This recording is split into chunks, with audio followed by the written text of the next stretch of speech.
We are not listening our enemies. How stupid we are. We are behaving with a special bias that they are our enemy. આપણે આપણા શત્રુઓને, આપણા દુશ્મનોને સાચે જ દુશ્મન ગણીએ છીએ. ક્યારેક તો સાંભળો, કેમ દુશ્મન બન્યો? સમગ્ર વિશ્વ પર આટલી બધી પૃથ્વીમાં આટલા બધા માણસો છે, બધા તો તમારા દુશ્મન નથી, બધા તમને નુકસાન પહોંચાડતા નથી. નહીં, થોડાક લોકો કેમ તમારા દુશ્મન બની ગયા?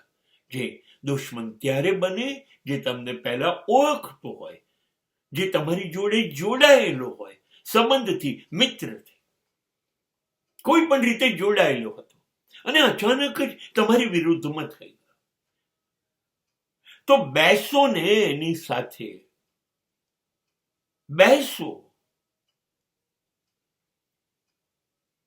અવાજ નરમ કરો, દિમાગને બંધ કરો, આંખોમાં એક કરુણા, અવાજમાં એક વિનાશ લઈને એની સાથે બેસો. પૂછો, શું થયું? ક્યાં હું ખોટો છું? આપણી વચ્ચે ક્યાં ગેરસમજ થઈ? એવું તો શું બની ગયું કે આપણે બે એકબીજાનું હિત કરતા હતા, હિતેચ્છુ હતા, એના બદલે હિત શત્રુ બની ગયા?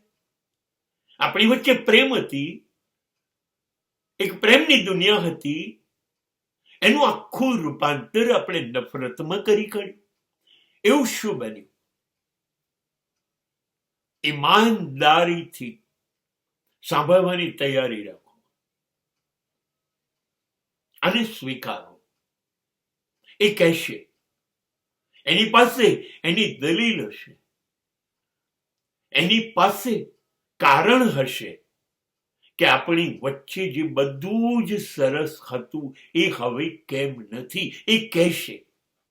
અને પછી જો તમને એવું લાગે કે યોગ્ય છે તો સ્વીકારો, માફી માંગો, શરણાગતિ કરો, બંધ કરો નફરતનું વાવેતર અને માફી માંગીને કહો, આ મારી ભૂલ થઈ ગઈ, મારે આ નહોતું કરવાનું, હું માફી માંગુ છું સાચા હૃદયથી. ચલ ફરીથી જોડાઈ જઈએ અને ઈશ્વર રાજી થઈ